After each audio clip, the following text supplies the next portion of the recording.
السلام عليكم ورحمة الله وبركاته. لما نغيرت سودو هذا ومركل برنامج كله يكست تي في مالك وتلادو ولا وطنك جانوري لوضع كوني لحي لوطنك برنامج كنا ما إن شاء الله تعالى وحنكون قاعدة دقي دونا warar cusub oo ka soo kordhay arrimaha soo galootiga gaar ahaan dadka raba in ay keensadaan xaasaskooda oo iyagu dhalashada dalka Mareykanka horay u haystay. Sidoo kale waxaan eegi doonaa shuruudo cusub oo la soo rogay laguna soo rogay dadka keenayo dadka qaxootiga ah ama soo sponsораyo dad ay dalka Mareykanka keenayaan. haddii aad nagu cusub tahay subscribe to channel hadda hore noola joogtay like and share the video oo idinka mahad celinaya. aan ku bilaabay waxaa soo baxay qoraal ka soo baxay State Departmentiga dalkan Mareykanka kaas oo sheegayay in 75 wadan laga joojiyay gabi ahaanba in loo process gareeyo viisaha.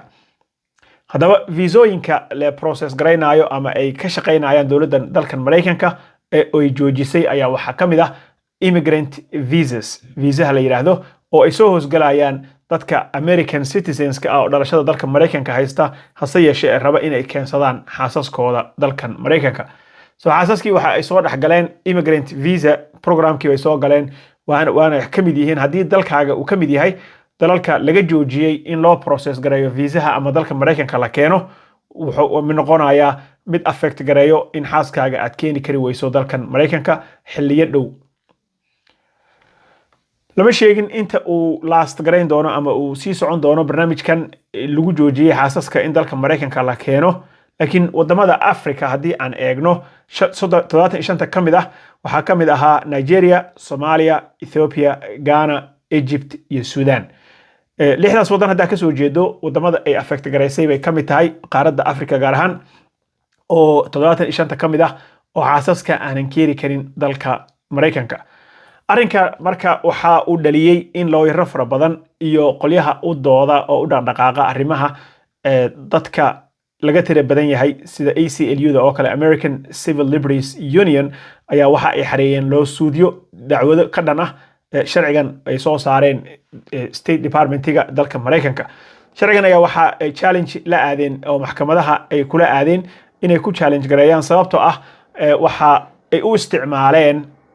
in ay uga dhigaan saldhig markii ay sharciga soo saarayeen ayaa waxa ay noqotay wax daciif ah. waxa ay sheegeen in dadka xaasaska keensanayo dalkan Mareykanka oo American citizens ka ah oo dhalashada dalka Mareykanka haysta ay uga cabsi qabaan in xaasaskooda ay culaab ku noqdaan systemka welfare-ka ama ceyrta oo kale oo ay kaar caafimaad soo doontaan oo ay u soo doontaan dhaqaale cash ah iyo in guriga laga bixiyo inay u soo doontaan intaba. marka arrinkan isaga ah ayaa waxa ay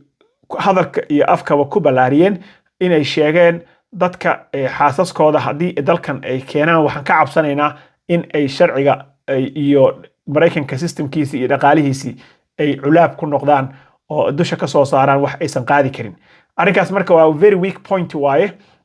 sababtoo ah qofka haddii xaaskiisa haddii odaga uu keensaday xaaskiisa ama xaaska ay keentay odageeda ayadaaba already shaqeynaysay ama isagaaba shaqeynayay oo wax bixinayay oo guriga sii deganaa maartay cunadiisa iyo wixiisa ka fargareynayay odagana markuu yimaado usually uu shaqeystaa ama xaaska way shaqeysataa. marka arrinka isaga ah arrin valid ah oo point ay ku adkeysan karaan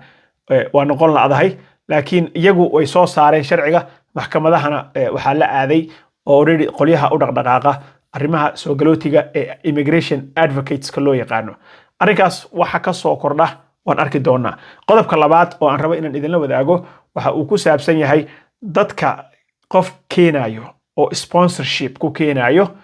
waxa maamulkan hadda jira ee madaxweyne Donald Trump uu mas'uulka ka yahay ay soo saareen sharci isagana dhahayo qof haddii aad soo sponsorto oo dalka Mareykanka aad keento 5 sano oo ugu horeyso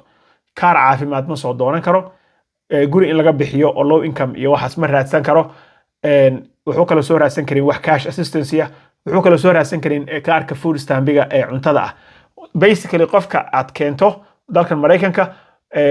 wax benefit ah oo faa'iido ah ama ceyrta la qaata iyo waxyaabahaas oo uu xaq u leeyahay oo loo ogol yahay ma jirto ilaa uu dalka joogo 5 sano. haddii marka maxaa dhacaya baa la yiri qofka dad soo sponsoray dadkiina ay u baahdeen systemka in ay wax uga baahdaan haba yaraatee ay ilaahuma Medicaid ahaato oo kaar caafimaadka Mareykanka waa taqaanaan aad buu qaali u yahay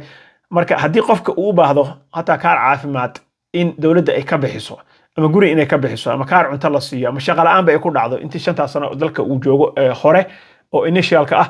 maxaa dhici kara